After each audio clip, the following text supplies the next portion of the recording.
Namo Adida Phat. Thank you for joining me for our daily practice check-in. Listen, listen, listen.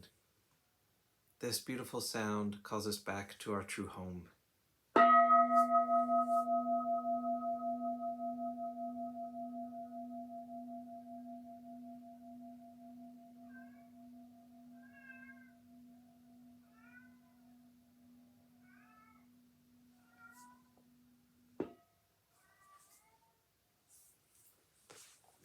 The third mindfulness training. Aware of the suffering caused by sexual misconduct, I vow to cultivate responsibility and learn ways to protect the safety and integrity of individuals, couples, families, and society. I'm determined not to engage in sexual relations without love and a long-term commitment. To preserve the happiness of myself and others, I'm determined to respect my commitments and the commitments of others. I will do everything in my power to protect children from sexual abuse and to prevent couples and families from being broken by sexual misconduct.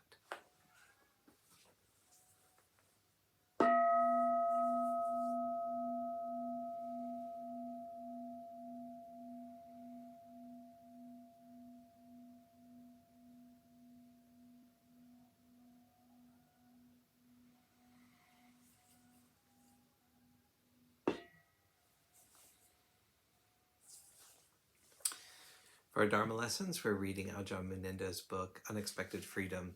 Today we're beginning a chapter called Who Says It's Wrong to Feel Afraid? Beginning with Dhammapada, verse 12.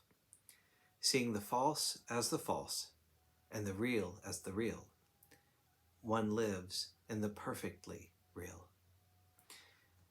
As our retreat draws to a close and we start talking again, several people have mentioned how during the retreat they've had to encounter a lot of fear. Although on the outside there was nothing to be afraid of, we couldn't have been with a nicer and safer group of people. This didn't stop fear arising. Amongst all of us here, I wonder if there's anybody who hasn't experienced fear at some time on this retreat. I wonder what our reaction to that fear was. Was there anyone amongst us who didn't ascribe a negative value to that fear, who didn't say to themselves that it was wrong to feel afraid? So, who is it that says it's wrong to feel afraid? When we experience fear and we hear a voice within us saying we shouldn't be afraid, who is saying that? This is an important question, and I would like this evening to look into it. Listening carefully. When we first hear this question, we might hear the emphasis as, who says it's wrong to feel afraid? As if we could find out who it is that says it's wrong and teach them to say that it's okay. This would be an understandable kind of reaction. When we find something disagreeable, our initial reaction is often to try and find the responsible agent. But what happens if we change the emphasis of the question to, who says it's wrong to feel afraid? If we feel afraid, I would suggest that what is called for is to feel it fully, to feel fully afraid.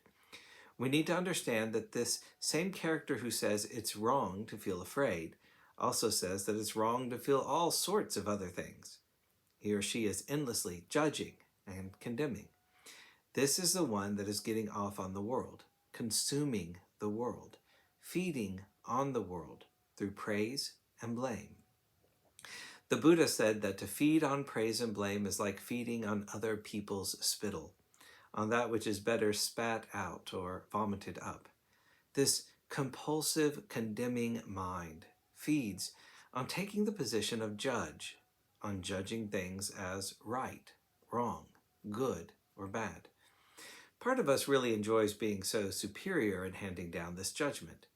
This same one starts laying on the praise when things are going well, and we find our experience of life agreeable. The voice says, "You've really got it together. You're doing really well. In no time, all sorts of people will want to listen to your pearls of wisdom. You're flying. You're on the way home." This character feeds on praise and blame, gain and loss, success and failure. This is the part of us that the Buddha said was a slave to the world.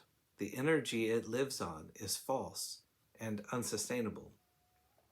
We don't need to feel bad when we come across this way of getting false energy.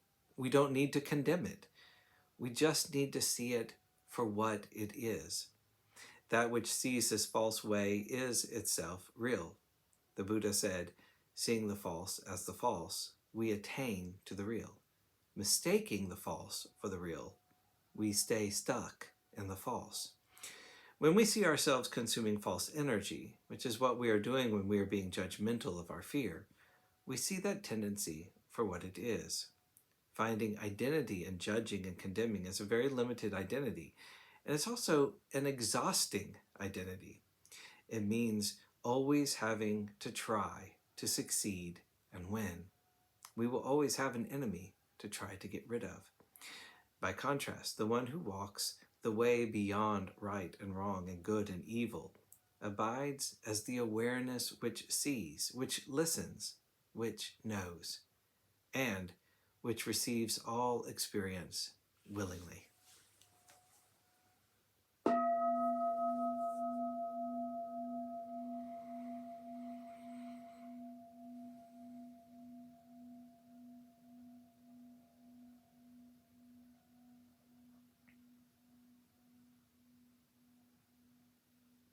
May all beings be well. May all beings be happy.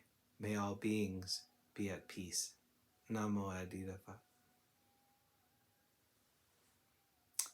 Thanks so much for joining me today.